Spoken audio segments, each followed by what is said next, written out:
bilmasdan mashina haydalsa tez buziladi, motori ketadi. Bizning motorimiz bu bizning yuragimiz. Sportda razminka degan narsa bor, o'sha motorni qizdirish uchun 15-20 daqiqa ularni qizdira olamiz mashg'ulotdan oldin.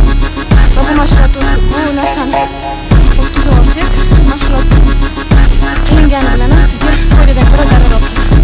Ya'ni farzandingiz motori yuragini